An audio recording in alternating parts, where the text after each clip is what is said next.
সাইদ,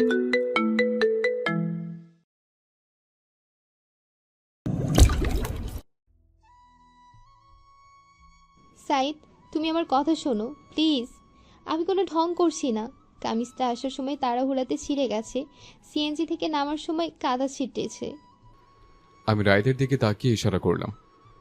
রাইদ সে ইশারা পাওয়া মাত্রই ইসরাতের হাত ধরে টান দিল। মন্ত্রী কন্যা, এবার যে বিদায় হতে হবে।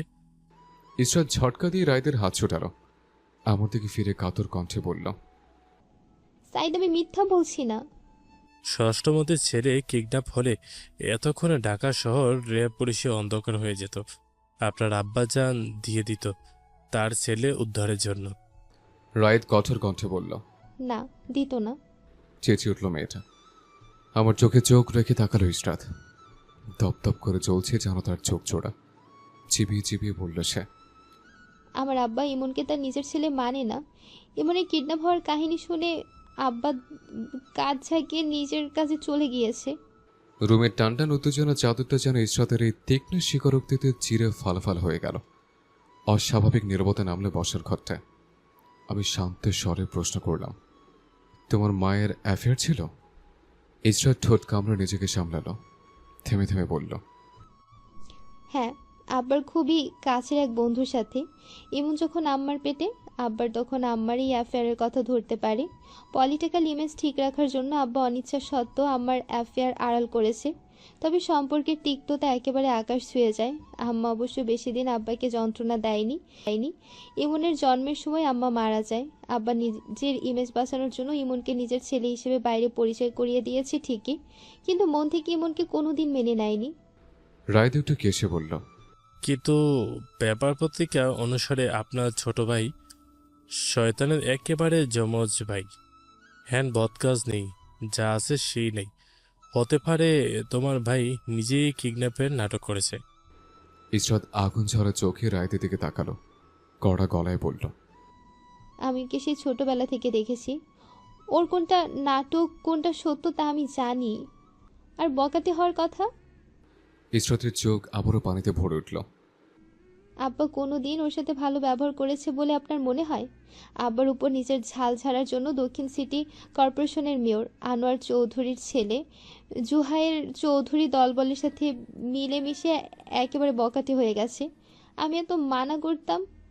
তার মানে তুমি স্বীকার করছো তোমার ভাই একটা বদমাস? তাছাড়াও তোমার আপন ভাই কিনা তাতেই সন্দেহ। এরপরও তুমি ইমনকে বাঁচাতে চাইছ? আশা ছেড়ে দেওয়াটাই কি বেটার না? আমি হাই তুললাম। অর্থহীনভাবে একটা বকেটে ছেলেকে বাঁচাতে গিয়ে নিজের শক্তি ক্ষয়ের কোনো কারণ হয় না। প্রকৃতি মানুষকে বিস্মিত করতে পছন্দ করে। তাই 12 বছর আগে আমার বড় বোন শাওলি সাদাতের মতো করেই পুরোপুরি অজানা এই মেয়েটা আমার চোখে চোখ রাখল। অবিকল শাওলির মতো দৃঢ় কণ্ঠে বলল, সাইদ, তুমি যার উপর থেকে আমাকে আশা ছেড়ে দিতে বলছো সে আমার ভাই। আমার আম্মাকে আমার কাছে বিশ্বাস করে রেখে গেছে। আমি চমকে ইসরাতের দিকে তাকালাম। তার মধ্যে আমি আমার জোর করে বলতে চাওয়ার বড় বোন শাওলি সাদাতের ছায়া দেখলাম। আমি ছোট্ট নিঃশ্বাস ফেললাম। এই মেয়েটাকে সাহায্য করার কোনো যুক্তিসঙ্গত কারণ আমার জানা নেই, অথচ আমি এই মেয়েটাকে সাহায্য করব আমার বোন শাওলির জন্য করব। ছেলেটার হাত পা বেঁধে ফেলে রাখা হয়েছে। কালচে মেঝেতে পড়ে থাকা ছেলেটা অল্প স্বল্প ফোপাচ্ছে। কপালে কালচে রঙের দাগ, ভোতা কিছু দিয়ে বাড়ি মারা হয়েছে সম্ভবত।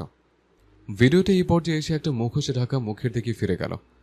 ফ্যাসফ্যাসে গলায় বলল মুখোশধারী, 24 ঘন্টার মধ্যে 50 লাখ টাকা না দিলে ইমনের লাশ পাবেন। খট শব্দ করে বন্ধ হয়ে গেল ভিডিওটা। কালো পর্দা নামলো ফোনের স্ক্রিনে। গত 1 ঘন্টা ধরে এই গোলার ডিমের ভিডিও দেখেছ। আমার মাথা ব্যথা হয়েছে রীতিমতো। ঘ্যান ঘ্যান করে বলল রাইদ। Wait, selfie stick. আমি ভিডিও শয়তানটাকে সেলফি স্টিকটা ইউজ করেছে, সেটা চিনি। চমকে বলল রাইদ। আমি খার কাত করে তাকালাম কেবল, কিছু বললাম না। রাইদ হর হর করে বলতে লাগলো, এই সেলফি স্টিকটা অসম্ভব দামি। স্টেফের হ্যাকিংয়ের প্রতি টেবিওট হিসেবে বিখ্যাত এই আইটি কোম্পানি এই সেলফি স্টিকে 4টা কাস্টমাইজ ভার্সন তৈরি করেছে। রিসেন্ট আইটি ফেয়ারের অপশনে $2000 সেল হয়েছে। আমি নির্বিকার কণ্ঠে বললাম, তুই আবার এসব পাগলামিতে গিয়ে টাকা ঢালা শুরু করেছিস? ছোট চাচা জানলে তোকে জ্যান্ত পুঁতে ফেলবে। রায়দের আমার কথায় পাত্তা দেওয়ার অবস্থা নেই। সে উত্তেজনায় টকবক করছে। ফোনে স্ক্রল করে আইটি ফেয়ারের পেজে গিয়ে 1000-এর মতো ছবির মধ্যে থেকে সেলফি স্টিকের মালিককে খুঁজে বের করলো সে। আমি সেলফি স্টিকের মালিকের ছবির দিকে এক ঝলক তাকালাম। তারপর ইশরাতের দিকে ফিরে বললাম, তোমার ভাই কার সাথে মিশতে বললে? ইশরাত জিভ দিয়ে ঠোঁট ভেজালো, শুষ্ক কণ্ঠে বলল, জুহাইর চৌধুরী, সিটি কর্পোরেশনের মেয়রের ছেলে। ইশরাত জিভ দিয়ে ঠোঁট ভেজালো, শুষ্ক কণ্ঠে বলল। আমি ফোনের স্ক্রিন ইশরাতের দিকে ঘুরিয়ে দিয়ে বললাম, এই কি সেই জুহাইর চৌধুরী? ইশরাত চাপা আর্তনাদ করে উঠল। হ্যাঁ, এটাই তো। আমি আবার ভিডিওটা অন করতে করতে বললাম, রাইট, এই Zuhair Chowdhury Facebook account check করতো। রাইট বিরক্ত চোখে তাকালো, কিন্তু ঠিকই ফোনটা হাতে তুলে নিল সে। আমি 9 বারের মতো ভিডিওটা দেখতে দেখতে রাইতের কথা শুনলাম। আর 10টা বড়লোক বাপের বকা ছেলের মতো এই জোহারের চৌধুরী এসসি নামের এই কিশোর গ্যাং টাইপের দল আছে, পুলিশ ধরে না কেন এটারে? আমি রাইতের কথায় স্রোতের রাশ টানলাম। ডান হাতি না বা হাতে? হ্যাঁ, আচমকা এই প্রশ্নে থমকে গেল রাইত। ফোনের ছবিগুলো স্ক্রল করতে করতে বললাম, বাহাতি তো মনে হয়, ক্রিকেট খেলার একটা ছবি আছে, বাহাতে ব্যাট করছে। আমার ঠোঁটের কোণে ছোট্ট একটা হাসি ফুটে উঠল। আমার হাসি দেখে রাইত বিরক্ত কণ্ঠে বলল, ডঙ্করটা কমাও ভাই, এটা কোনো ক্যাম্পাসের ড্রামা না। জুহাইর চৌধুরীর একটা কিশোর গ্যাং আছে, বড়লোকের বখে যাওয়া ছেলে, ইমনের ঘনিষ্ঠ বন্ধু। এই ভিডিওর মুখোশ ধরে জেমস বন্ড বা হাতে সেলফি স্টিক ধরে ভিডিওটা করেছে। জুহাইর চৌধুরী নিজেও বা হাতে। কাস্টমাইজ সেলফি স্টিকের মালিকও এই ছোকরা। সন্দেহের তীর তো এই বদমাশের দিকে যাওয়া উচিত। আমি হাই তুললাম। গুড, তাহলে পুলিশে জানিয়ে দাও, আমাদের কাজ শেষ না? রাহিত তুড়ি বাঁচালো। পুলিশকে কি বলবো? স্বরাষ্ট্রমন্ত্রীর ছেলে কিডন্যাপ হয়ে? কিন্তু স্বরাষ্ট্রমন্ত্রীর নিজেরই তো তাতে কোনো হেলদোল নেই। পুলিশ তখন ফাজলামি করার দায়ে আমাকে আর তোকে জেলে পড়বে। নির্লিপ্ত কণ্ঠে বলতে বলতে অন্য হাত দিয়ে টেলিফোন কানে ঠেকিয়ে ডায়াল করতে থাকলাম আমি। রাইত কোকি উঠল। ভাই, তুমি কি জেমস ব্র্যান্ডে পার্ট প্লে করতে চাচ্ছ? আমি রাইতের কথার ভ্রুক্ষেপ করলাম না। টেলিফোনের ওপাশের মানুষের সারার অপেক্ষা করতে লাগলাম। 2-3 বার রিং বাজার পরে টেলিফোনের ওপাশ থেকে শ্লেষা জড়িত ভারী কণ্ঠ শোনা গেল। কি সমস্যা তোর? আমি শান্ত কণ্ঠে বললাম, তোহা, একটা কাজ করে দে। তোহা খড়খড়ে গলায় বলল, রাত কটা বাজে দেখেছিস? স্বরাষ্ট্রমন্ত্রীর ছেলে কিডন্যাপ হয়েছে, তাকে উদ্ধার যে করবে তার লেফটেন্যান্ট থেকে মেজর হয়ে যাওয়ার চান্স আছে, তাই না? আমি নির্লিপ্ত স্বরে বললাম। তোহা হতাশ নিঃশ্বাস ফেলল। রাত 2টোর সময় ফাজলামি করছিস? ফোন রাখ বেটা। দক্ষিণ সিটি কর্পোরেশনের মেয়রের ঢাকার কটা বাড়ি আছে, বের করে দে। আমি তোহার কথা পুরোপুরিভাবে অগ্রাহ্য করে বললাম। যে কোনো সিটি কর্পোরেশনের মেয়রের অন্তত 10টা বাড়ি আছে ঢাকায়, সবগুলোতে তুই রেড দিবি, গাধা। তোহা চিবিয়ে চিবিয়ে বলল, বাড়িটার একটা স্পেশালিটি আছে, রেল স্টেশন অথবা তার কাছাকাছি হবে বাড়িটা। আমি ছোট্ট নিঃশ্বাস ফেললাম। বিদ্যুৎ পৃষ্ঠের মতো চমকে উঠল রায়দ আর ইশরাত। ভিডিওটার ব্যাকগ্রাউন্ডে রেলগাড়ির সাইরেনের শব্দ খুব হালকা করে হলেও শোনা গেছে। মেজর সাতাত বাদে বাকি দুজনের কেউই তা খেয়াল করেনি। রায়দ বিড়বিড় করল, তোমার ঠেলা তো বেচারা শালক হোমসেল চাকরি চলে যাবে দেখছি। আমি অবশ্য সেদিকে কান দিলাম না। রায়দ হলো অনর্থক কথার ওস্তাদ। ফোনের ওপাশ থেকে তোহার তিক্ত কণ্ঠে বলল, বের করে দিলে আমার লাভ কি? কাজ উদ্ধার হলে পুরো ক্রেডিট তার। আমি হাই তুললাম। আমি জানি তোহার এই প্রস্তাবে রাজি হবে। নিজের ভালোটা ও খুব ভালোই বোঝে। রাত 3:30। ঢাকা দক্ষিণ সিটি কর্পোরেশনের মেয়রের মালিকানায় কমলাপুরের রেল লাইনের বেশ কাছাকাছি একটা সুন্দর বাগান বাড়ি আছে। সেই বাগান বাড়িটার বারান্দায় 3টা ছেলে মদ খাচ্ছে। সাদা বাতিটাকে ঘিরে ফরফর করছে কয়েকটা মদ জাতীয় পোকা। সেদিকে তাকিয়ে মেয়ের পুত্র জোহাইর চৌধুরী বিড়বিড় করল, করিম, টাকাটা কি দিবি না এই হারামজাদার বোনের? দিব ভাই, দিব দিব দিব দিব। কারিম নামধারী পাশে চামচাটা তেলে তেলে কণ্ঠে বলল। জোহাইর আত্মপ্রসাদের হাসি হাসল। এমনিতে হয়তো স্বরাষ্ট্রমন্ত্রীর ছেলেকে কিডন্যাপ করার দুঃসাহস সে করতো না, কিন্তু মন্ত্রীর ছেলে তার দুঃখের কথা বলতে বলতে একদিন মুখ ফসকে তার বলে দিয়েছে তার বাপ তাকে নিজের ছেলে মানে না, একমাত্র বোনের দয়ায় সে টিকে আছে। তারপরেই ঠান্ডা মাথায় পরিকল্পনা গুছিয়েছে জোহাইর। ইমনকে আটকে তার বোনের কাছে ভিডিও পাঠিয়েছে। সে খুব ভালো করে জানে স্বরাষ্ট্রমন্ত্রী তার বাস্টার্ড পুত্রের কিডন্যাপ কেসে বিন্দু মাত্র বিচলিত হবে না। শুধুমাত্র ইমনের গাধাটে বোন হওয়া করবে। কোনো উপায় না পেয়ে অতি আদরের ভাইকে বাঁচানোর জন্য শ্বশুর করে টাকা দিয়ে দেবে। যদি না দেয় তাহলে বোকাচোদাটা একটা আঙ্গুল পাঠাইয়া দিলেই হবে। খিকখিক করে হাসলো জোহায়ের চৌধুরী। দুম করে বলে বসল 2 নম্বর চামচা। জাকি, বাজে কথা বলিস না। জোহায়ের চৌধুরী চিহ্নিত ভঙ্গিতে গ্লাসের অবশিষ্ট মদটা গিলল। তার বাবা আচমকা তার হাত খরচ বন্ধ করাতেই সব সমস্যা হচ্ছে। এই সমস্যার সাময়িক সমাধানের জন্য স্বরাষ্ট্রমন্ত্রীর ছেলেটাকে কিডন্যাপ করতে হলো তাকে। কিন্তু এখন পর্যন্ত মুক্তিপণ দেবে তার আভাস পাওয়া যায়নি। কাজে নিশ্চিত হতে পারছে না সে। এমন সময় সামনের গেটে খটাখট শব্দ হতে লাগলো। জোহায়ের তার চামচার জাকির দিকে তাকালো, আড়ষ্ট গলায় বলল, জাকি, দেখতো শরীফ মনে হয় মদ নিয়ে আসছে। জাকি মাথা নাড়ালো। টলমল পায়ে গেট খুলতে প্রচণ্ড এক ধাক্কায় ছিটকে নিচে পড়ে বেচারা। বাকি যে নেশাগ্রস্ত ছেলে চমকে ধাক্কা সামলাতে সামলাতে গেটটা ছটকে মেরে খুলে গেল। আলো আধারে একজনকে দাঁড়িয়ে থাকতে দেখা গেল। জোহায়ের চৌধুরীর চোখ মিটমিট করল। 26-27 বছর একজন দাঁড়ানো, পরনে কালো টি শার্ট, এলোমেলো চুল, মাথার একপাশে ব্যান্ডেজ বাঁধা। আগন্তুক নিচে কাতরাতে থাকা জাকিকে নির্বিকার ভঙ্গিতে মারিয়ে সামনে এগিয়ে গেল। আন্তরিক কণ্ঠে বলল, সরি ফর দ্য ডিস্টার্ব, আমি সাইদ সাদাত। কথা শেষ হওয়ার আগে জোহায়ের চৌধুরীর পাশের চামচা আমার দিকে ক্রিকেট স্ট্যাম্প নিয়ে ছুটে আসতে নিল। আমি ঝটকা মেরে সরে দাঁড়ালাম। বিদ্যুৎ বেগে আমার কোণে আঘাত হানল ছোকরার কানের নিচে। বিনা শব্দে জ্ঞান হারিয়ে কাটা কলা গাছের মতো দরম করে নিচে পড়ে গেল মারদাঙ্গা চামচাটা। আমি হাত ঝেড়ে হতভম্ব হয়ে থাকি মেয়র পুত্রের দিকে তাকালাম। হাল ছাড়া ভঙ্গিতে বললাম, আমি কি দরকার ছিল এসবের? জোহায়ের চৌধুরী ফ্যাসফ্যাসে গলায় বলল, এখানে কি চান? আপনি জানেন আমার বাবাকে? আমি কৌতূহল চোখে সামনে তালাবদ্ধ রুমের দিকে তাকালাম। শান্ত কণ্ঠে বললাম, এইখানে কি স্বরাষ্ট্রমন্ত্রীর ছেলেকে হাত পা বেঁধে ফেলে রেখেছেন? মুখ হা হয়ে গেল জোহায়ের চৌধুরী। সে এক ঝটকায় মদের বোতল তুলে আমার মাথায় বাড়ি মারতে নিল। আমি একটু কাত হয়ে আঘাত এড়ালাম। মেয়ের পুত্র তাল সামলাতে পারল না, কাত হয়ে গেল। এই তাল হারানোর সুযোগটা নিলাম আমি। মেয়ের পুত্রের বোতল ধরা হাত মুচড়ে বোতলটা নিজের হাতে নিয়ে নিলাম। বাকিটা খুব সহজ।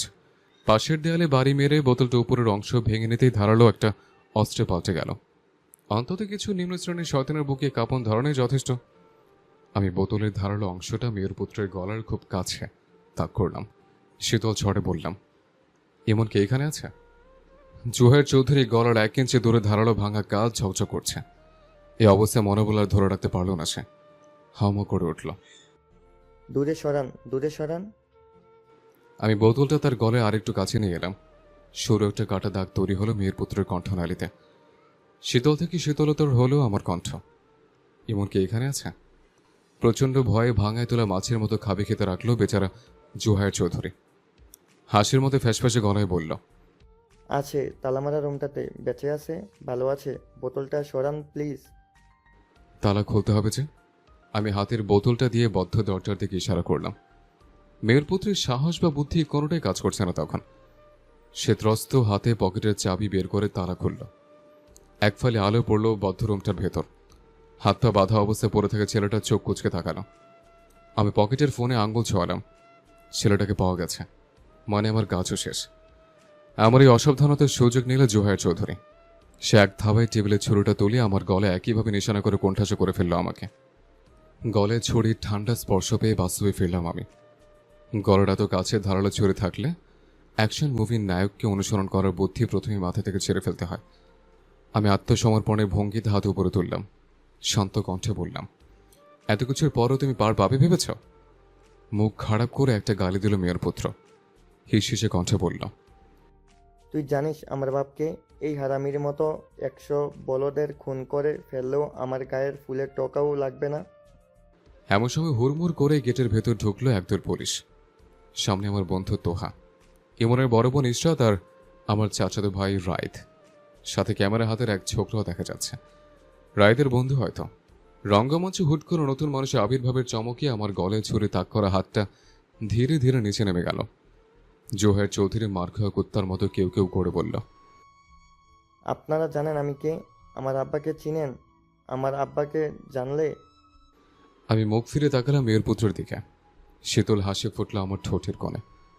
আমি মেয়ের পুত্রের শিথিল হয়ে যাওয়া ছুরি ধরা হাতটা খপ করে ধরলাম। তারপর এক ঝটকায় ছুরিটা নিচের কোমরের পাশে গেঁথে দিলাম আমি। দূর থেকে যেই দেখবে সেই মনে করবে মেয়রের বখাটে ছেলে শেষ রক্ষার তাগিদে ছুরি মেরেছে তার সামনে দাঁড়ানো শত্রুর শরীরে। তীক্ষ্ণ ব্যথা ছড়িয়ে পড়লে আমার শরীরের অনুপরমারিতে।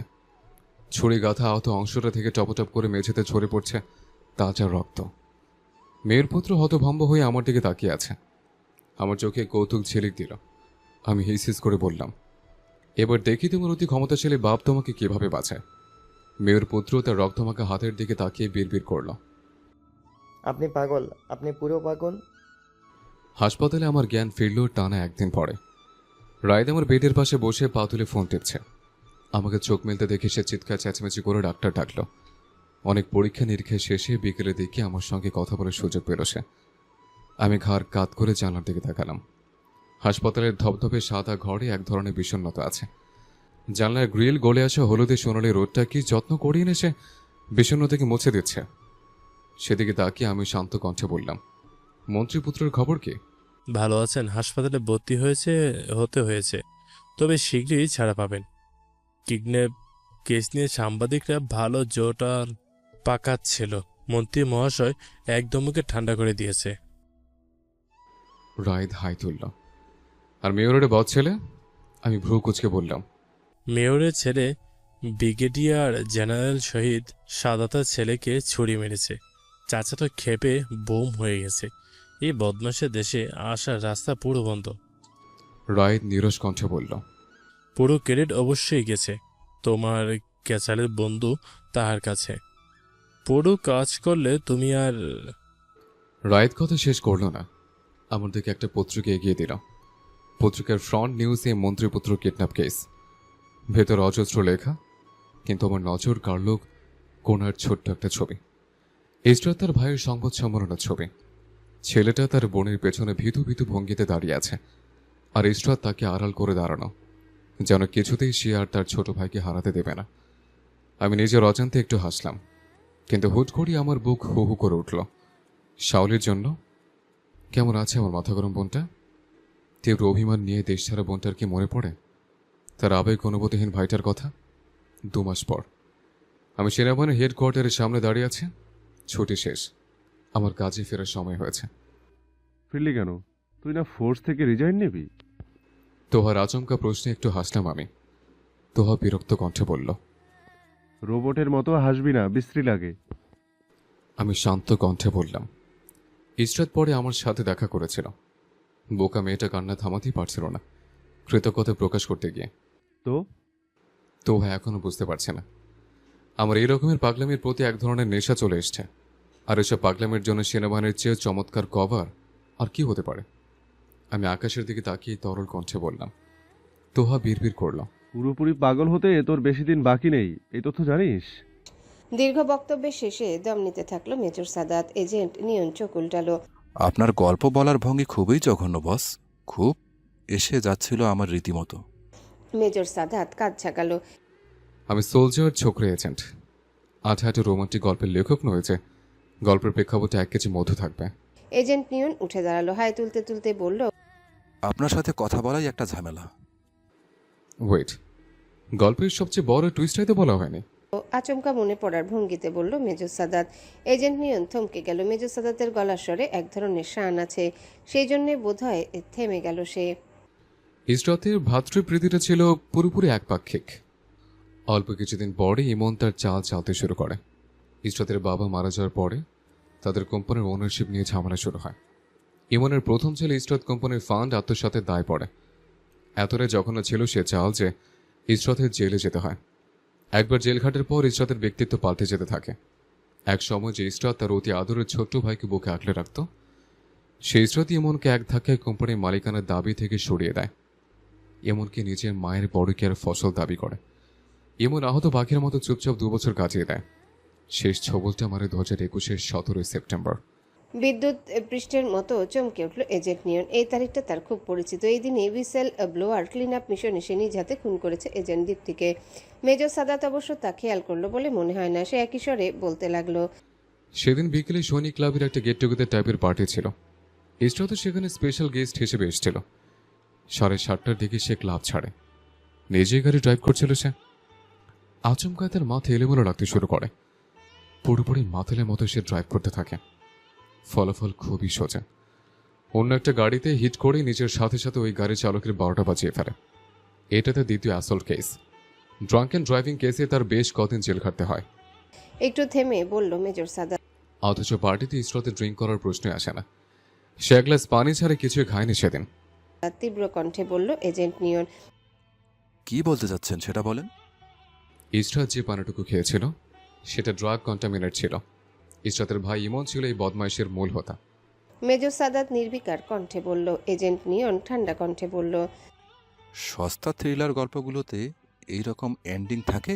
সরি টু সে, আপনার গল্পের টুইস্ট আমার কাছে বিন্দুমাত্র আকর্ষণীয় লাগেনি। মেজর সাদাত শব্দ করে হেসে ফেলল। তোমাকে কি বললো এটা আমার গল্পের টুইস্ট? এজেন্ট নিয়ন শীতল চোখে তাকালো, কিছু বলল না। মেজর সাদাত শান্ত কণ্ঠে বলল, ইসরাতের গাড়িটা তালহারা হয়ে রাস্তার পাশে দাঁড়ানো একটা বাচ্চাকে পিছিয়ে ফেলতে যাচ্ছিল। বাচ্চাটাকে বাঁচানোর জন্য অন্য একটা কালো গাড়ি বাচ্চাটা আর ইসরাতের পাগলা গাড়ির মাঝে ঢাল হয়ে দাঁড়ায়। ইসরাতের গাড়ি সে কালো গাড়িটাকে ধাক্কা মারে। থ্যাঙ্কস টু দ্যাট ব্ল্যাক কার বাচ্চাটা বেঁচে যায়। এজেন্ট নিয়ন পাথরের মতো স্থির হয়েছে। মেজর সাদাতের পরের বাক্যটাকে যেন আন্দাজ করতে পারছে সে। মেজর সাদাত তার আশঙ্কাকে সত্যি করে দিয়ে বলল, আমি সে ব্ল্যাক কারটা ড্রাইভ করছিলাম। ইসরাতের গাড়ি সোজা আমাকে হিট করেছিল। সে রাতে সৈনিক ক্লাবের পার্টি থেকে আমিও ইসরাতের মতো আগেই বের হয়েছিলাম, কারণ আমার একজন ব্ল্যাক এজেন্টের সাথে রাত 8:30টায় একটা ক্যাফেতে দেখা করার কথা ছিল। I think you know that black agent. Her code name is agent Dipti. Shut up! চিবিয়ে চিবিয়ে বলল এজেন্ট নিয়ন। মেজর সাদাত অবশ্য থামল না, একই স্বরে বলতে লাগলো, এজেন্ট দীপ্তির সাথে সে রাতে আমি দেখা করতে পারিনি, কারণ হাসপাতালে তখন আমি মৃত্যুর সাথে লড়ছিলাম। এজেন্ট নিয়ন কিছু বলল না। মেজর সাদাত এজেন্ট নিয়নকে সময় দিল। অনেকক্ষণ চুপ থেকে ছোট্ট নিঃশ্বাস ফেলল সে। নিচু স্বরে বলল, এজেন্ট নিয়ন, সুখ দুঃখ কৃতজ্ঞতা ব্যাপারগুলো আমি ঠিক বুঝি না, তবু সে 2021 সাল থেকে আজ পর্যন্ত সেই দিনটার আফসোস আমাকে কুড়ে কুড়ে খায়। এজেন্ট দীপ্তি অথবা নাজিয়া নিশাদ মেয়েটাকে আমি বাঁচাতে পারিনি, সেই আফসোস। এত কথা বলা মেজর সাদাতের স্বভাব না, কিন্তু আজ সে তার চিরায়ত অভ্যাসের বাইরে আরেকটা দীর্ঘ বাক্য যোগ করলো তার কথার সাথে। কিন্তু অতীতে ফিরে গিয়ে নিজের দুঃখময় ভবিষ্যৎকে বদলে দেওয়াটাই কেবল সায়েন্স ফিকশনগুলোতেই মানায়, তাই না? এজেন্ট নিয়ন এবারও কোনো উত্তর দিল না। বাইরে একটা পাখি করুণ সুরে ডাকছে। ইট পাথরের এই প্রাণহীন শহরে এখন ওই পাখি কোন মায়ে টিকে আছে কে জানে। পুনশ্চ ইশরাত তাড়াহুড়ো করে রেডি হচ্ছে। কালকে বিকেলের ফ্লাইট এগিয়ে আজকে বিকেলে আনা হয়েছে। এখনই রওনা না দিলে ফ্লাইট মিস হয়ে যাবে তার। মেজর সাদাতকে ফ্লাইটের চাবি বুঝিয়ে দিয়ে কোনো মতে সব গুছিয়ে পার্কিং প্লেসে এসেছে সে। গাড়িতে সুটকেস রেখে ড্রাইভিং সিটে সে বসতে যাবে এমন সময় যেন আধার ফুরে বেরিয়ে এলো একজন। চমকের ধাক্কায় হার্ট অ্যাটাক হয়ে যাওয়ার মতো অবস্থা হয়েছিল ইশরাতের, কিন্তু সামনের আগন্তুককে চিনতে পারে এই যাত্রায় বেঁচে গেল বেচারি। ইশরাত শান্ত কণ্ঠে বলল, তুমি মেজর সাদাতের সাথে আসা ছেলেটা না? তুমি বলাই সরি, আমার তোমার বয়সে একটা ছোট ভাই ছিল। এজেন্ট নিয়ন চাপা হাসি হাসলো, কিছু বলল না। ইশরাত ঘাড় কাত করে তাকালো, একই স্বরে বলল, তুমি কি আমাকে কিছু বলতে চাও? এজেন্ট নিয়ন এগিয়ে এলো ইশরাতের দিকে, এতটা কাছে যে গাড়িতে ধাক্কা খেতে খেতে নিজেকে সামলালো ইশরাত। ইশরাত শক্ত ধাতের মেশে ঘাবড়ালো না, সহজ স্বরে বলল, পুরো 10 বছর ধরে আমি এরকম অজস্র হুমকির মধ্যে দিয়ে গিয়েছি, কাজেই তোমার হুমকিতে ভয় পাচ্ছি না বলে দুঃখিত। এজেন্ট নিয়ন স্থির চোখে তাকালো ইশরাতের দিকে, তার কালো চোখ জোড়া চাপা আক্রোশে ঝকঝক করছে। এজেন্ট নিয়ন শীতল কণ্ঠে বলল, ইসরাত কবছর আপনার জীবনের মূল্য পরিশোধের দায়ে আমি আমার অসম্ভব প্রিয় একজনকে হারিয়েছি। ছোট্ট নিঃশ্বাস ফেললো এজেন্ট নিয়ন। অবাধ্য চোখ জোড়া থেকে নিজের অজান্তে এক ফোঁটা অশ্রু গড়ালো তার। সে চাপা স্বরে বলল, আশা করি আপনি আমার প্রিয় মানুষটার জীবনের বিনিময়ে পাওয়া জীবনটাকে টিকে থাকার যোগ্য। কাজেই ঝাপসা হয়ে আসা চোখটা মুছে শানিত কণ্ঠে বলল এজেন্ট নিয়ন, যদি কখনো আমার এই কথাটা আপনার প্রমাণ করার দরকার হয়, পিছিয়ে যাওয়ার দুঃসাহস করবেন না প্লিজ। ইশরাত কিছুই বুঝলো না, কিন্তু তার সামনে দাঁড়ানো এই অসম্ভব দুঃখী ছেলেটার জন্য গভীর মায়ায় তার ভেতরটা আর্দ্র হয়ে গেল।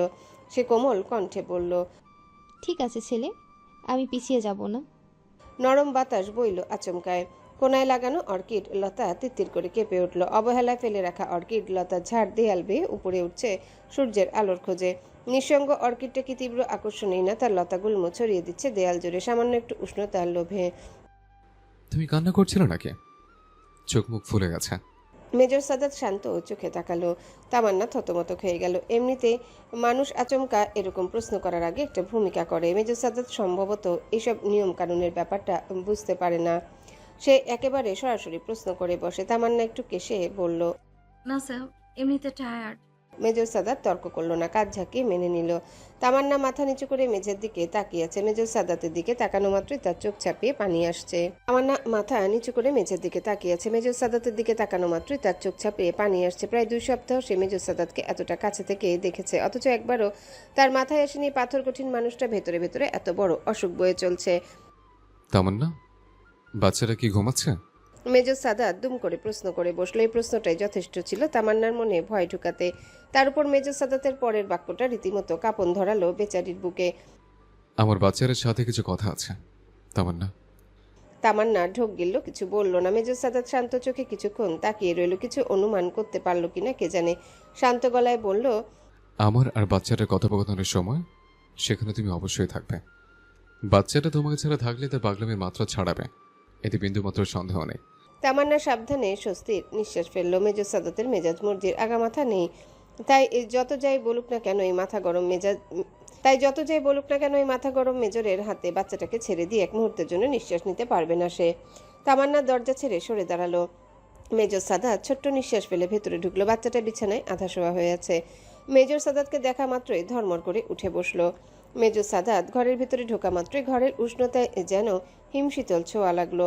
সেই হিমছড়ির ধার মনে হয় বাচ্চাটাকে স্পর্শ করলো। নয়তো বাংলাদেশের সেপ্টেম্বর মাসে এতটা শীত কখনোই পড়ে না, যাতে 10 বছরের একটা বাচ্চা এভাবে তিত্তির করে কাঁপতে থাকে। মেজর সাদাত স্থির চোখে কিছুক্ষণ তাকিয়ে রইল, তারপর সহজ গলায় বলল, কালকে রাতের ঘটনা মনে আছে? মেজর সাদাতের কথা বাচ্চাটার কানে যাওয়া মাত্রই তার কাঁপুনি থেমে গেল। সে চোখ তুলে তাকালো। বাচ্চাটার তামাটে চোখ জোড়া চাপা আক্রোশে ধকধক করছে। দরজার পাশে ঠেস দিয়ে দাঁড়িয়ে আছে তামান্না। বাচ্চাটার আচমকাই পরিবর্তনে সোজা হয়ে দাঁড়ালো সেও। তামান্নার মন এবার কু গাইতে শুরু করলো। আবারও মেজর সাদাতের ধারালো কথার জন্য বড় রকমের ঝামেলা সংকেত পাচ্ছে সে। মেজর সাদাত রুমাল চেপে একটু কাশলো, তারপর বাচ্চাটার তপ্ত চোখে চোখ রেখে অসম্ভব শান্ত কণ্ঠে বলল, thank you for saving me. 5 শব্দের এই একটা বাক্য আচমকাই যেন রুমের ভেতরে চাপা অস্বস্তির ঝড়কে শান্ত করে দিল। বাচ্চাটা চোখের পাতা পিটপিট করলো, যেন মেজর সাদাতের শেষ বাক্য মাথায় ঢুকছে না তার। মেজর সাদাত একটা টুল টেনে বাচ্চাটার মুখোমুখি বসলো, আবারও স্পষ্ট করে বলল, থ্যাংক ইউ অনি। তুমি না বাঁচলে আমার বেঁচে থাকার সম্ভাবনা ছিল না। এতটা প্রচণ্ড গতিতে ছুটে আসে গাড়ির ধাক্কা নেওয়ার ক্ষমতা মানুষকে দেওয়া হয়নি। আমি সোজা মারা পড়তাম। You saved me. বাচ্চাটা অস্পষ্ট স্বরে ইংরেজিতে বিড়বিড় করলো। সত্যি? মেজর সাদাত জানালার দিকে তাকালো। মধ্য দুপুরের কড়া রোদ আসছে ঘরে, সেদিকে তাকিয়ে সে সহজ গলায় বলল, অনি, এই কদিন আমি তোমাকে নিয়ে প্রচণ্ড ভয় ছিলাম। আমার মনে হচ্ছিল আমি ভয়ঙ্কর কোনো দানবকে জিদের তাগিদে খাঁচা ছাড়া করেছে। আমার একটা রাতও শান্তির ঘুম হচ্ছিল না। কালকে যখন আমার মতো একজনকে, যেখানে তোমাকে মারার জন্য রিভলভার তাক করে বসে আছে, তাকিয়ে বাঁচানোর জন্য তুমি টেলিকাইনেসিস পাওয়ার ব্যবহার করলে, আমার চাপা আতঙ্ক অনেকখানি কমে গেল। আমি এখন জানি আমি কোনো দানবকে খাঁচা ছাড়া করিনি। আমি একজন মানুষের বাচ্চাকে বাঁচিয়েছি। তুমি আমার বাবাকে ঘেন্না করো না? বাচ্চাটা নিচু গলায় বলল। মেজর সাদাতের কাছে এই প্রশ্নটা প্রত্যাশিতই ছিল। সে শান্ত কণ্ঠে বলল, তাহলে তুমি আমার শক্তি ব্যবহার করলেই তুমি এতটা খেপে যেতে? বাচ্চাটা ঢোক গিলল। মেজর সাদাত দীর্ঘ সময় হাতের আঙ্গুলের দিকে তাকিয়ে রইল, তারপর ক্লান্ত স্বরে বলল, অনি, 6 বছর আগে আমার জন্য 30টা বাচ্চা মারা গেছে। এই 6টা বছরের একটা রাতও যায়নি যে আমি বাচ্চাগুলোর রক্তাক্ত লাশগুলো নিয়ে দুঃস্বপ্ন দেখিনি। আমি চাই না তুমি আমার মতো এই দুঃস্বপ্নের মধ্য দিয়ে যাও। একটু থেমে বলবে না ভেবেও যোগ করলো মেজর সাদাত, হাতে রক্ত লাগা বড় ভয়ানক জিনিস অনেক। একবার হাতে রক্ত লেগে গেলে সারা জীবন তা তোমাকে তাড়িয়ে বেড়াবে। মেজর সাদাত বাচ্চাটার দিকে তাকিয়ে একটু হাসলো। আর কোনো বাবা চায় তার ছেলে সারা জীবনভর দুঃস্বপ্নে তারা খেয়ে বাঁচুক? বাচ্চাটার চোখ থেকে প্রথমবারের মতো টপটপ করে পানি পড়ছে। সে ভাঙা গলায় বলল, তো আমি তোমার আসল সন্তান না? আমার বাবা তো মেজর সাইদ সাদাত। শান্ত কিন্তু অবিচল কণ্ঠে বাচ্চাটার বাক্যের শেষে শূন্যস্থান পূরণ করলো মেজর সাদাত। একই ভঙ্গিতে বলতে লাগলো, তোমার নাম অনেক সাদাত। নামের শেষেরই সাদাত আমার নাম থেকে এসছে। পুরো দুনিয়া উলটপালট হয়ে গেলেও তুমি মেজর সাইদ সাদাতের ছেলে। মনে থাকবে কথাটা? বাচ্চাটা ক্রমাগত চোখ মুছতে লাগলো, দু চোখে উপচে পড়া পানির স্রোতকে রুখতে রুখতে মাথা নাড়ালো সে, ভাঙা কণ্ঠে বলল, তুমি কাল রাতে তোমার পাওয়ার ইউজ না করলে আমি মারা যেতাম পুচকে বিচ্ছু। তাহলে তাহলে কি করব আমি? কি করে বুঝবো কখন এই পাওয়ার ইউজ করব, কখন করব না? বাচ্চাটা তোতলে বলল। মেজর সাদাত ভ্রু কুচকে ভাবনার ভঙ্গি করলো, তারপর মাথা ঝাঁকিয়ে বলল। I can help you with that. Major Sadat তার হাতের মুঠো বাচ্চাটার সামনে নিল, তারপর একবার মুঠো খুললো আর বন্ধ করলো। বাচ্চাটা কৌতূহলী চোখে তা দেখছে, সেদিকে তাকিয়ে মেজর সাদাত বলল, আমাদের তিনজনের কেউ যদি তোমার দিকে তাকিয়ে এভাবে হাত উপরে তোলে, হাতের মুঠো একবার করে দুবার বন্ধ করে আর খোলে, তাহলে গ্রিন সিগন্যাল। এর মানে তোমার পাওয়ার ব্যবহারের এটাই বড় সময়। বাচ্চাটা তাড়াহুড়ো করে মাথা নাড়ালো, উত্তেজনায় জ্বলজ্বল করছে তার চোখ। উত্তেজিত কণ্ঠে হড়বড় করে বলল সে, I will wait for your signal. বাচ্চাটার এই আগ্রহে জলজল করা কচি মুখটার দিকে তাকিয়ে পরম মমতায় আর্দ্র হয়ে গেল তামান্নার হৃদয়। ঠিক আর 10টা স্বাভাবিক বাচ্চার মতোই আদুরে আর নিষ্পাপ লাগছে অনিকে। তাকে দেখে কে বলবে কি ভয়ঙ্কর ভাবেই না মানুষের নিষ্ঠুরতার ছাপ নিজের ভেতরে বয়ে বেড়াচ্ছে এই পুতুলের মতো বাচ্চাটা। মেজর সাদাত উঠে দাঁড়িয়ে পর্দা টেনে দিল, কড়া রোদে তাপ অনেকটাই কমে গেল তাতে। বাচ্চাটা বারবার হাতের মুঠো খুলছে আর বন্ধ করে নিজের গ্রিন সিগন্যাল টেস্ট করছে, সেদিকে তাকিয়ে নিজের অজান্তে এক টুকরো হাসি ফুটলো মেজর সাদাতের ঠোঁটের কোণে। মেজর সাদাত তামান্নার দিকে ফিরে কাঁধ ছাকালো। কথা শেষ, দরজা টেনে দিও আমি যাওয়ার পর। তামান্না মাথা নাড়ালো কেবল। মেজর সাদাতের ভেতরে কাঠিন্যের মেঘ বেশিরভাগ সময়ই তার অসম্ভব কোমল অংশটুকুকে ঢেকে রাখে। খুব কম সময়ের জন্য মাঝে মাঝে সে মেঘ সরে যায়। তখন তামান্নার এই মানুষটাকে খুব করে বলতে ইচ্ছা করে, মেজর সাহেব আপনি একজন ভালো মানুষ, কিন্তু বলা হয় না। এক জীবনে মানুষের কত ইচ্ছাই না থাকে, সব কি পূরণ হয়? অন্যদিকে এজেন্ট মেডুসা এজেন্ট নিয়নের পোড়া ফ্ল্যাটের বন্দিদশা থেকে মুক্তি পাওয়া মাত্রই তার গাড়িতে ফিরে গেছে। কপাল ভালো গাড়িটার চাবি সে পকেটে নিয়ে এত কাণ্ডে চক্করে পড়েছে, নইলে এই গাড়ি চুরি হতে সময় লাগতো না। গাড়িতে উঠে সে প্রথমে যে কাজটা করেছে তা হলো লম্বা একটা ঘুম দেওয়া। এজেন্ট মেডুসার কাছে ঘুম হলো সর্বরোগের মহা ঔষধ। ঠিকমতো ঘুম না হলে তার মাথা কাজ করে না, কাজে ঘুম না দিয়ে উপায় ছিল না তার। এজেন্ট মেডুসা ঘুম থেকে উঠেছে 11:30টায়। ড্যাশবোর্ডের উপর রাখা ফোনটার ভাইব্রেশন বিরক্ত করছে ভীষণ। এজেন্ট মেডুসা ফোনটা হাতে নিল। ছোট্ট একটা মেসেজ এসেছে এজেন্ট মার্স থেকে। Check today's newspaper. Agent Medusa ভ্রু কুচকে কিছুক্ষণ ফোনের স্ক্রিনের দিকে তাকিয়ে রইল। এজেন্ট মার্স কম কথার মানুষ, কিন্তু তার প্রত্যেকটা কথা দরকারের থেকেও বেশি কাজের। এজেন্ট মেডুসা তাই সামনের পত্রিকার দোকান থেকে একটা পত্রিকা নিল। পত্রিকার হেডিং দেখা মাত্রই জমে গেল সে। বড় বড় ছাপার অক্ষরে লেখা, ব্ল্যাক এজেন্সি, দেশ পরিচালনায় আরেক গুপ্ত সংগঠন। লেখাপড়ার মতো সময়ের অবস্থা কোনোটাই নেই এজেন্ট মেডুসার। সে খুব ভালো করেই বুঝে গেছে কার কাজ এটা। বিকট শব্দে ফোনের রিংটোন বাজলো মেডুসার। ফোন রিসিভ করবে না ভেবেও রিসিভ করে বসলো সে। ওপাশ থেকে অতি পরিচিত কণ্ঠ ধাক্কা দিল তার শ্রবণ যন্ত্রে। Hello, team liver. মেডুসা দাঁতে দাঁত পিষ্ট চাপা স্বরে বলল, নিয়ন, আজকের পেপারটা আমিও পড়েছি। মেজর সাদাত তো ব্ল্যাক এজেন্সির বিষ নামিয়ে দিয়েছে একেবারে। তরল কণ্ঠে বলল এজেন্ট নিয়ন। এখনো সময় আছে নিয়ন। মেডুসা শীতল কণ্ঠে বলল, হেডকোয়ার্টারে ফিরে আসো, ইন্টারোগেশনের পর দেখা হবে। কোনো সময় নেই টিম লিডার, আমার তো কাহিনী খতমই। আপনিও ব্যাগ লাগেজ গোছান। ব্ল্যাক এজেন্সি তার শয়তানি ফাঁসের জন্য প্রথমে আমাকে দোষ দেবে, তারপর আমাকে খুন করতে না পারার জন্য আপনাকে। এই ব্লেম গেমের চক্করে আপনার নামেই না শেষে রেড অ্যালার্ট জারি হয়ে যায়। একই স্বরে বলল এজেন্ট নিয়ন। চাপা হাসি হাসলো এজেন্ট মেডুসা। এত দুর্বল মনে করো তুমি আমাকে? থুরুপের তাস? না, করিনি। আমি জানি আপনি ঠিকই শেষ চালে আপনার পিঠের চামড়া বাঁচিয়ে নেবেন। এজেন্ট নিয়ন হাই তুলল। তাহলে ফোন করেছো কেন? তামাশার জন্য? এজেন্ট মেডুসা খড়খড়ে কণ্ঠে বলল, না, আপনি একটা সময় আমার টিম লিডার ছিলেন, সেই হিসেবে সম্মান রেখেই বলছি। ক্যাপ্টেন তামান্নার থেকে দূরে থাকবেন। ঠান্ডা স্বরে বলল এজেন্ট নিয়ন। 1 সেকেন্ডের জন্য স্তব্ধ হয়ে গেল এজেন্ট মেডুসা। তারপর ধীরে ধীরে তার ঠোঁটের কোণে এক টুকরো নিষ্ঠুর হাসি ফুটে উঠল। হাসি হাসি স্বরে বলল সে, ক্যাপ্টেন তামান্না, রাইট? এজেন্ট দীপ্তি নামটার সাথে এই নামের কোনো মিল নেই, তারপরও তোমার গলায় দুজনের নামটা একই রকম লাগছে কেন এজেন্ট নিয়ন? সাপ কানে ভালো শোনে না, এই তথ্য সবাই জানে, শুধু আপনি জানেন না। এজেন্ট নিয়ন নির্বিকার কণ্ঠে বলল। এজেন্ট মেডুসা ছোট্ট নিঃশ্বাস ফেললো, শান্ত কণ্ঠে বলল, সাপ বিশেষজ্ঞ হয়ে উঠেছো মনে হচ্ছে। মরা সাপও কামড় দিয়ে বিষ ছাড়াতে পারে, এই তথ্যটা জানো তো? না জানলে নিজের তথ্য ভান্ডারে খুব ভালো করে যোগ করে নাও। তামান্নাকে ছোবল দেওয়ার দুঃসাহসটা করে দেখেন।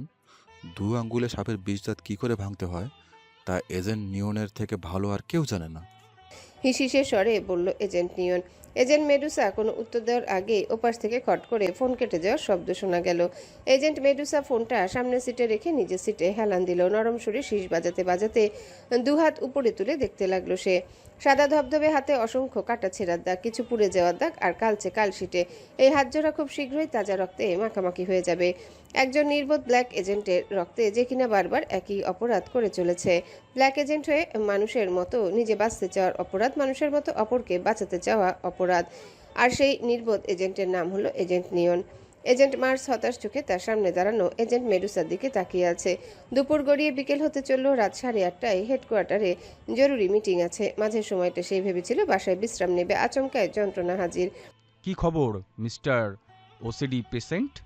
এজেন্ট মেডুসা তার ঘাড়ের ব্যাগ মেঝেতে রাখলো। এজেন্ট মার্স বিরক্ত গলায় বলল, মিনিমাম লেভেলের হাইজিনটি মেইনটেইন করেন না দেখেই দুনিয়ার সবাইকে আপনার ওসিডি পেশেন্ট লাগে। এজেন্ট মেডুসা এজেন্ট মার্সকে রীতিমতো ঠেলে ভেতরে ঢুকলো। সোফায় পা তুলে বসে ব্যাগের ভেতরে খাটতে লাগলো সে। এজেন্ট মার্স দেয়ালে ঠ্যাস দিয়ে এই আতপাগল মেয়েটার দিকে তাকালো। শান্ত কণ্ঠে বলল, ব্ল্যাক এজেন্সিতে আগুন ধরে গেছে রীতিমতো। জানেন আপনি, 1 মাসের জন্য ব্ল্যাক এজেন্সির সমস্ত কাজকর্ম স্থগিত করা হয়েছে। প্রত্যেকটা এজেন্ট স্ট্যান্ড বাই অপশনে যাওয়ার নোটিশ এসেছে। এজেন্ট মেডুসা মাথা ঝাঁকালো। ভালো বুদ্ধি। 1 মাস যথেষ্ট সময়। এর মধ্যে বাঙালির নতুন টপিক পেয়ে যাবে আর এই ব্ল্যাক এজেন্সি শয়তানি নামা ভুলে যাবে। এজেন্ট মার্স নিঃশ্বাস ফেলল। আপনি মনে হয় আপনার নিজের বিপদ বুঝতে পারছেন না। ব্ল্যাক এজেন্সিতে আপনার নামে ব্লু অ্যালার্ট জারি হয়েছে, রেড অ্যালার্ট থেকে মাত্র 1 স্টেপ আগে। স্বাভাবিক, কুত্তার বাচ্চা মেজর সাদাত আমার ফোন থেকেই দুনিয়ার কেস রিপোর্ট ফাঁস করেছে। কাজেই সন্দেহ লিস্টে আমার সবার আগে থাকাই স্বাভাবিক। এজেন্ট মেডুসা ব্যাগ থেকে চুইংগাম বের করে মুখে পুরল। এজেন্ট মার্স ধাক্কার মতো খেললো, তোতলে বলল, আপনি মেজর সাদাতের সাথে ঝামেলা পাকিয়ে এসেছেন? ভালোই যন্ত্রণা। ও মেজর ছোকরা। বাই দ্য ওয়ে, তোমার ফোনও দাও। চিফ হারামি আমার ফোন ধরছে না। মেডুসা হাত বাড়িয়ে দিল। এজেন্ট মার্স এই পিত চোখের মেয়েটার দিকে কিছুক্ষণ তাকিয়ে রইল। বর্তমানে বাংলাদেশের ভাগ্য নিয়ন্ত্রক হিসেবে অল্প কিছু মানুষ আছে, যার মধ্যে ব্ল্যাক এজেন্সি চিফ একেবারে সামনে সারিতে। ঠান্ডা মাথার এই শয়তানটার আঙ্গুলের ইশারায় বাঘা বাঘা সব মানুষ টলে যায়। এইরকম অমিত ক্ষমতাধারী চিফকে হারামি ডাকার মতো কলিজা সম্ভবত এজেন্ট মেডুসা ছাড়া আর খুব বেশি মানুষের নেই। এজেন্ট মার্সের মুখে নিজের অজান্তে এক টুকরো হাসি ফুটে উঠল। টেবিল থেকে ফোনটা নিয়ে এজেন্ট মেডুসার দিকে বাড়িয়ে দিল। সহজ কণ্ঠে বলল, ব্লু অ্যালার্ট লিস্টেড ব্ল্যাক এজেন্টের ফোন চিফের না ধরাই স্বাভাবিক। এজেন্ট মেডুসার এজেন্ট মার্সের কথায় বিশেষ নজর নেই। সে তার ফোন দিয়ে কল করে বসে আছে। ফোনের ওপাশ থেকে ভারী কণ্ঠে শোনা গেল, হু ইজ স্পিকিং? আমাকে ব্লু অ্যালার্টে ফেলে মনে হয় বেশ নিশ্চিতে বসে আছেন। এজেন্ট মেডুসা তরল কণ্ঠে বলল, হেডকোয়ার্টারে আসো, কথা হবে। নির্বিকার কণ্ঠে বলল, হেডকোয়ার্টারে গেলে আপনি আমার কোনো ছাতার উপকারটা করবেন সেটা আমার জানাই আছে। চিফ। এজেন্ট মেডুসার কণ্ঠ কিছুটা কড়া শোনালো। তাহলে ঘরে খেয়ে বনের মোষ তাড়াতে থাকো।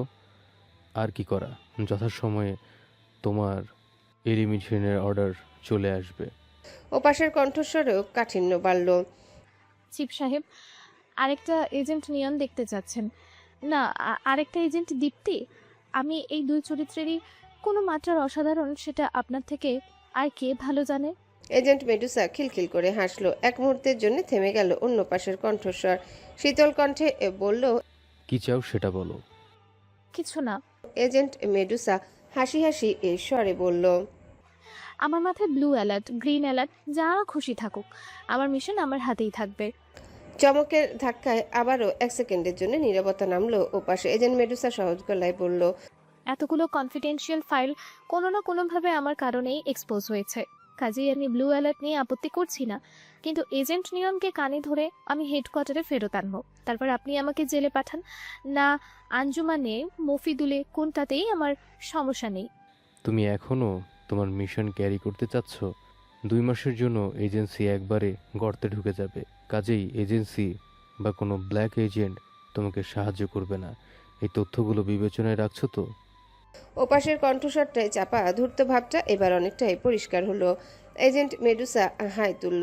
আমার জন্য আপনার এত ভাবার তো কারণ দেখি না। এজেন্ট নিয়নকে আপনার এমার্জেন্সি লাগবে, আমি এই বধটাকে খাঁচাবন্দি করার লোভ সামলাতে পারছি না। Win win. Okay, do it or die, I quit careless. পাশের মানুষটা খট করে ফোনটা রেখে দিল। এজেন্ট মেডুসা কিছুক্ষণ ফোনের স্ক্রিনের দিকে খরচোখে তাকিয়ে রইল, তারপর সামনে দাঁড়ানো এজেন্ট মার্সের দিকে ফিরে স্বাভাবিক গলায় বলল, মার্স, এই চিফের ব্যাপারে আমি একটা পাক্কা ভবিষ্যৎবাণী করতে পারি।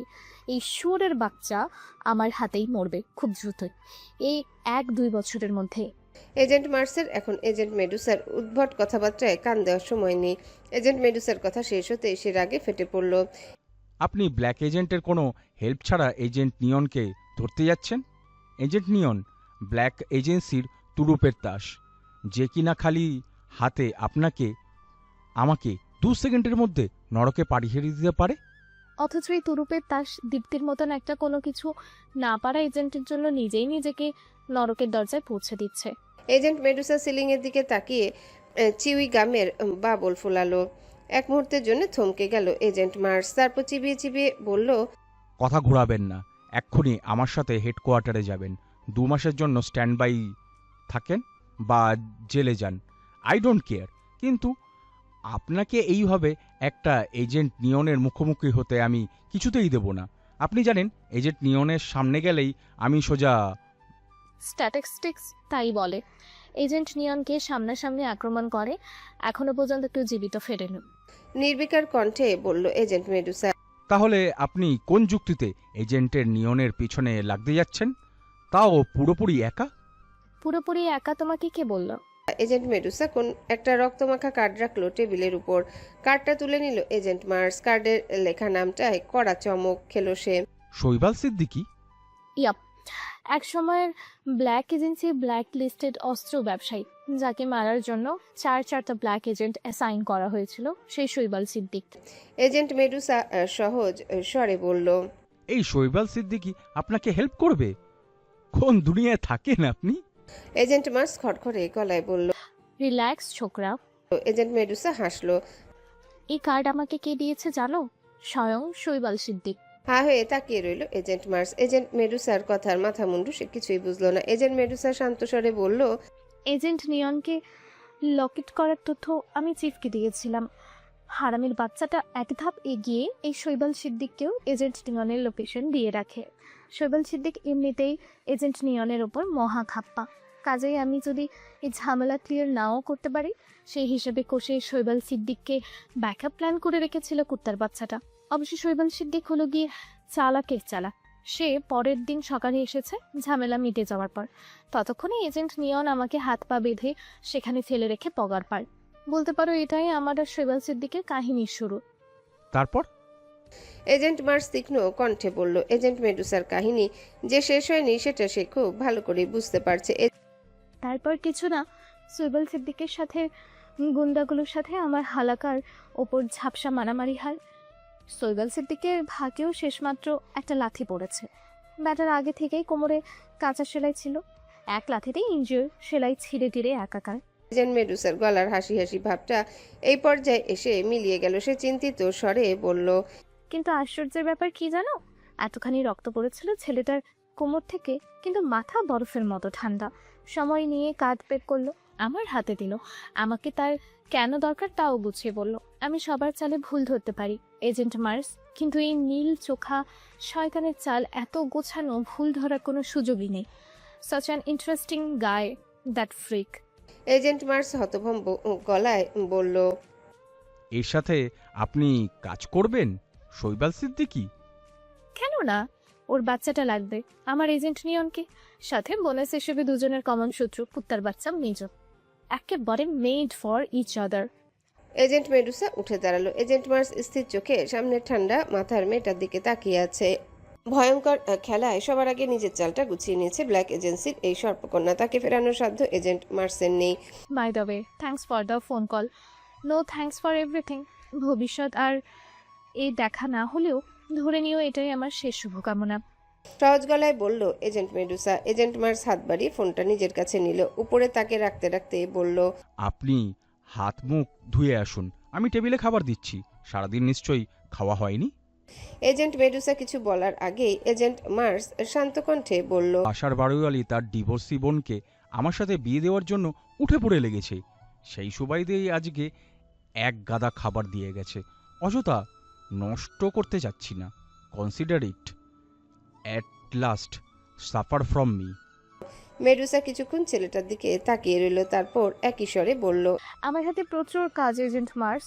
তুমি যদি ভাবো 2-1 ঘন্টা আমাকে নানান বুঝ দিয়ে এজেন্ট নিয়নের মিশন থেকে সরাতে পারবে, তাহলে সেটা সময় নষ্ট ছাড়া কিছুই না। এজেন্ট মার্স ক্লান্ত কণ্ঠে বলল, ব্ল্যাক এজেন্সির একমাত্র শুরুর দিকে এজেন্টের ছোট ছোট গ্রুপ দেওয়া হতো। এখনকার ওয়ান ম্যান আর্মি থিওরির মতো না। তখন আমার 5 জনের একটা টিম ছিল। টিমের নাম ছিল টিম 9, আর আপনি ছিলেন আমাদের টিম লিডার। এই টিমে সবার আগে মারা কোনো এজেন্ট সিকো, তারপর এজেন্ট দীপ্ত, এজেন্ট নিয়ন। আমাদের মনে হয় এবার থামা উচিত। Team leader, no more blood please. Agent Medusa শীতল চোখে তাকালো। রিয়েলি? তোমার কপাল ভালো এজেন্ট নিয়ন। হ্যাপি লাইফ হাসপাতালের হিউম্যান এক্সপেরিমেন্ট কেস নিয়ে ব্যস্ত আছে, নহিলে এতদিনে না, মারা পড়তাম এজেন্ট নিয়নের হাতে। শান্ত কণ্ঠে বলল এজেন্ট মার্স। আমি মারা পড়তাম এজেন্ট নিয়নের হাতে। আমি জানি টিম লিডার। ইনফ্যাক্ট আমি নিজেই এজেন্ট নিয়নের অপেক্ষা করছি। আমি তো এজেন্ট দীপ্তির এলিমিনেশন অর্ডার সাইন করেছি। এজেন্ট নিয়ন তো সে শোধ আমাকেই দিয়ে তোলা ভালো। Damn it. মার্স চেঁচিয়ে উঠল এজেন্ট মেডুসা। এখন তুমি এই ঘোড়ার ডিমের সেলফ ব্লেম থেকে বের হতে পারোনি? এজেন্ট দীপ্তি যে ইনফরমেশন অ্যানালাইসিস টিমের থেকে ফাইলগুলো চুরি করেছিল, সেই টিমের প্রত্যেকটা মানুষকে চিফ নিজ দায়িত্বে খুন করতো যদি তুমি এলিমিনেশন অর্ডার না দিতে। এজেন্ট মেডুসা তার দীর্ঘ বাক্য শেষে বড় করে শ্বাস নিল, আর তারপর ঠান্ডা স্বরে বলল, আর তুমি ভাবছো এজেন্ট নিয়ন তোমাকে খুন করেই থেমে যাবে?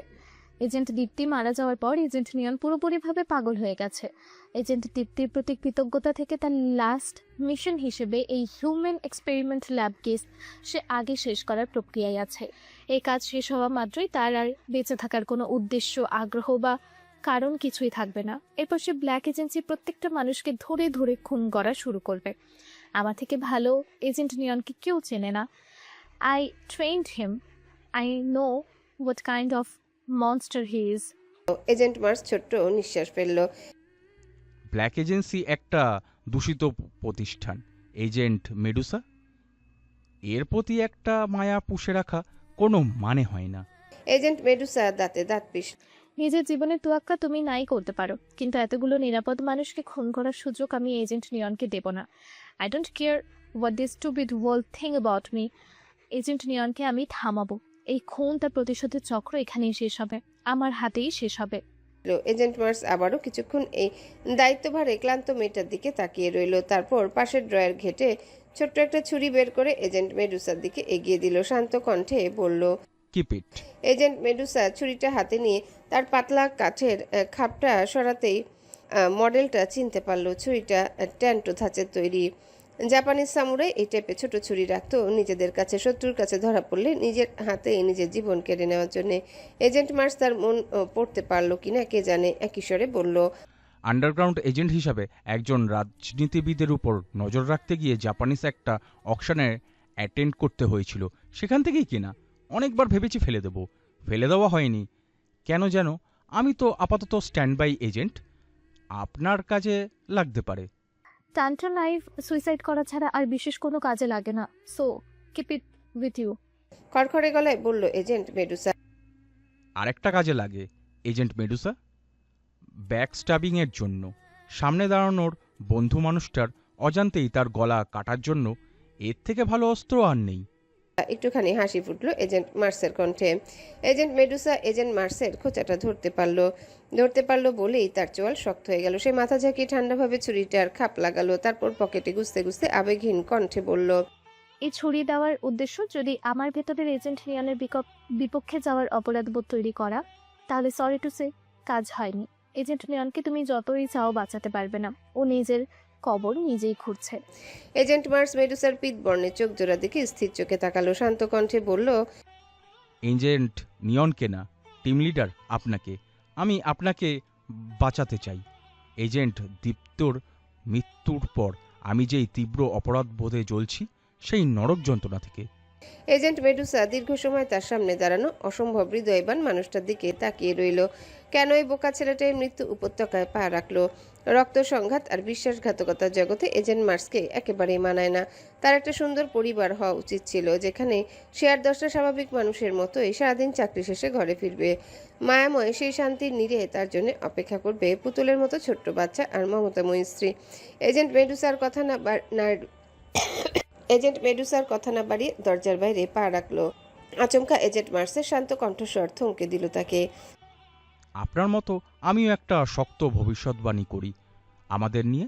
খুব শীঘ্রই আমি আর এজেন্ট নিয়নও মারা যাব। টিম 9-এর টুকরো টুকরো স্মৃতিগুলো নিয়ে কেবল আপনিই টিকে থাকবেন একেবারে শেষ পর্যন্ত। এজেন্ট মেডুসা থমকে দাঁড়ালো, মাথা না ঘুরিয়ে সহজ গলায় প্রশ্ন করলো, ভিলেন হিসেবে নাকি হিরো হিসেবে? এজেন্ট মার্স পূর্ণ এক দৃষ্টিতে তাকালো এজেন্ট মেডুসার দিকে। নায়ক খলনায়ক উপাধিগুলো বড্ড আপেক্ষিক এজেন্ট মেডুসা। আমরা সবাই অন্য কারোর না কারোর গল্পের খলনায়ক। এজেন্ট মার্স কি বুঝে এই কথাগুলো বলল কে জানে, কিন্তু প্রত্যেকটা শব্দ তীরের মতো বিঁধল এজেন্ট মেডুসার হৃদয়ে। এজেন্ট মেডুসা বিড়বিড় করলো, আর কেউ মারা যাবে না। আমি মেডুসা বেঁচে থাকতে আর কাউকে মরতে দেব না, অ্যান্ড দ্যাটস আ প্রমিস। সন্ধ্যা নামছে, বিদায়ের ঠিক আগ মুহূর্তে কি যত্ন করেই না সূর্যটা তার অপূর্ব লালিমা ছড়িয়ে দিচ্ছে বিস্তীর্ণ আকাশের দিগন্ত জুড়ে। তামান্না বাচ্চাটাকে ঘুম পাড়িয়ে বাইরে বের হলো। মাথাটায় ভোঁতা ব্যথা করছে, একটা নাপা খাওয়া জরুরি। রুম থেকে বের হতে সে চমকে উঠল। বসার ঘরে সোফায় মেজর একেবারে ঘুমে কাদা হয়ে আছে। হাতের বইটা মুখের উপর পড়ে আছে, মনে হয় এই বই পড়তে পড়তে ঘুমিয়ে গেছে বেচারা। তামান্না মেজর সাদাতের দিকে ঝুঁকে এলো। সাবধানে মেজর সাদাতের মুখের উপরের বইটা সরানোর জন্য হাত বাড়াতে মেজর সাদাত চোখ মেলল। ঝটকা মেরে তামান্নার বাড়িয়ে দেওয়া হাতকে ধরে ফেললো সে। তামান্না চমকে গেল। বইটা শব্দ করে মেঝেতে পড়লো তার হাত থেকে। মেজর সাদাতের কপালে বিন্দু বিন্দু ঘাম জমেছে। সে ঘন ঘন শ্বাস ফেলছে। তামান্নাকে চিনতেও যেন কষ্ট হচ্ছে তার। তামান্না নরম গলায় বলল, আমি তামান্না। মেজর সাদাত এবার বোধহয় পুরোপুরি বাস্তবে ফিরল, চেহারার রং ফিরল তার। তারপর নিজের হাতের দিকে তাকালো। এখনো শক্ত করে তামান্নাকে ধরে আছে সে। মেজর সাদাত অপ্রস্তুত ভঙ্গিতে তামান্নার হাত ছেড়ে দিল, মৃদু কণ্ঠে বলল, আই এম রিয়েলি সরি। ঘোড়ার টিমের দুঃস্বপ্নগুলো। তামান্না কোমল চোখে তাকালো, নরম গলায় বলল, it's okay sir, I understand. Major Sadat কিছু বলল না। তামান্না অস্বস্তিকর নীরবতা দূর করার জন্য নিজেই বলল, স্যার এক গ্লাস পানি এনে দিই, আপনার একটু পানি খেলে ভালো লাগতে পারে। মেজর সাদাত হ্যাঁ সূচক ভঙ্গিতে মাথা নাড়ালো। তামান্নার কেন যেন এই মানুষটার জন্য খুব মায়া হচ্ছে। প্রতিটা রাতই কি এভাবে কাটে মেজর সাদাতের? এই ভয়ঙ্কর দুঃস্বপ্নগুলো কি প্রতিটা রাতই তাড়িয়ে বেড়ায় নিঃসঙ্গ মানুষটাকে? তামান্না পানি এনে দেখলো মেজর সাদাত আবারও ঘুমিয়ে গেছে। সোফায় মাথাটা একপাশে কাত হয়ে আছে। হালকা টেবিল ল্যাম্পের আলোয় কি নিষ্পাপ লাগছে মানুষটাকে। তামান্না সাবধানে টি টেবিলে পানি ভর্তি গ্লাসটা নামিয়ে রাখলো। তারপর মেজর সাদাতের মুখোমুখি সোফাটায় বসলো। মেজর সাদাতের ঘুমন্ত মুখের দিকে এক দৃষ্টিতে তাকিয়ে রইল সে। 2 মাস আগে ওই মানুষটাকে সে বদমেজাজি স্কোয়াড লিডার ছাড়া আর কোনো নামই চিনত না। অথচ এখন তার মনে হয় মেজর সাদাতের থেকে হৃদয়বান মানুষ সে এই জীবনে দেখেনি। সামনে জীবনে দেখবে সেই সম্ভাবনাও কম। তামান্নার নিজের অজান্তেই তার চোখ থেকে টপ টপ করে পানি পড়ছে। মানুষটার হাতে আর মাত্র 3 মাস আছে। তামান্না এই সত্য মেনে নিতে পারছে না। অসম্ভব নিষ্পাপ এই মুখটার দিকে তাকানো মাত্রই তার হৃদয় হাহাকারে পূর্ণ হয়ে যাচ্ছে। মেজর সাদাতের হাতটা শক্ত করে ধরে বলতে ইচ্ছা করছে, আপনি কোথাও যেতে পারবেন না, আপনার আরো একটা লম্বা সময় আমার পাশে থাকতে হবে। তামান্না তা বলতে পারে না। গল্প উপন্যাসে এই রকমের কথাবার্তা বলা যায়, বাস্তবে যায় না। যায় না বলেই মানুষ একা। অসংখ্য মানুষের মাঝে থেকেও ভয়ঙ্কর রকমের একা। আপনাকে মেজর সাদাতের অসুখের কথা বলে ভুলেই করলাম নাকি? দরজার পাশ থেকে ঝনঝনে গলার শটটা যেন ভারী আবেগের চাদরটায় কড়া আঁচড় কাটলো। তামান্না এক লাফে এজেন্ট নিয়নের সামনে দাঁড়ালো। কঠিন চোখে তাকিয়ে চাপা গলায় বলল, আস্তে সাদাত স্যার ঘুমোচ্ছেন।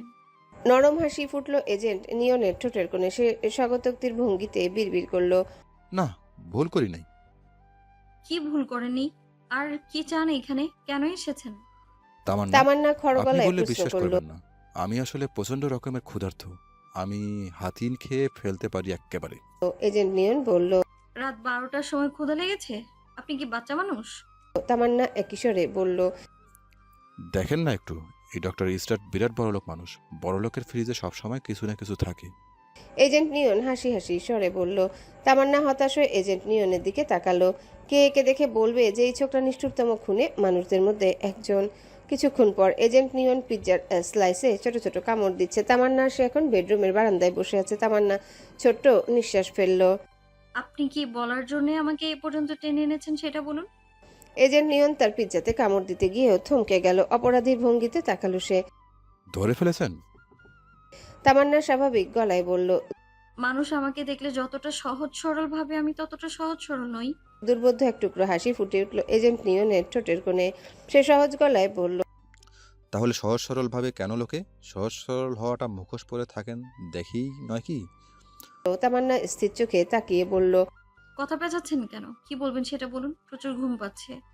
এজেন্ট নিয়ন বারান্দার গ্রিলে হেলান দিয়ে দাঁড়ালো। বাচ্চাটা আপনাকে মানা না ডাকে কে জানেন আপনি? মানা তামান্না শর্টকাট। হয়তো বাচ্চা তো ক্রিয়েটিভ, কত নিকনেম দেয় তাই না? ছোটবেলায় আমিও আমাদের এতিমখানার ঝামেলা আপা ডাকতাম। তামান্না এজেন্ট নিয়নের কথার মাথামুন্ডু কিছুই বুঝতে পারছে না। এজেন্ট নিয়ন একটু হাসলো, শান্ত স্বরে বলল, মানা একটা ল্যাটিন ওয়ার্ড তামান্না।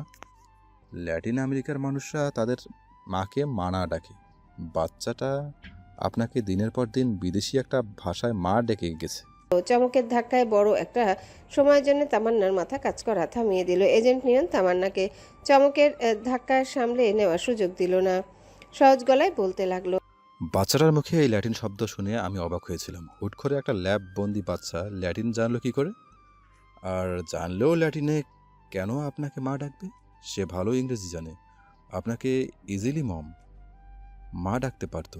তবে তখন আমার এই কৌতূহল মেটানোর সুযোগ আসেনি। বাচ্চাটাকে এই নিয়ে পালানোর ধান্দাতেই ব্যস্ত হয়ে গিয়েছিলাম। পরে মেজর সাদাত যখন আমাকে পত্রপাঠ ভিডিও করে দিল, আমি আমার অ্যাপার্টমেন্ট ফেরত গিয়ে ভালো করে হ্যাপি লাইফ হাসপাতালের ফাইল ঘাটলাম। 1 বছর আগে এই হাসপাতালে লিলি গ্রে নামের এক ল্যাটিন আমেরিকান মহিলা হেড নার্স ছিল।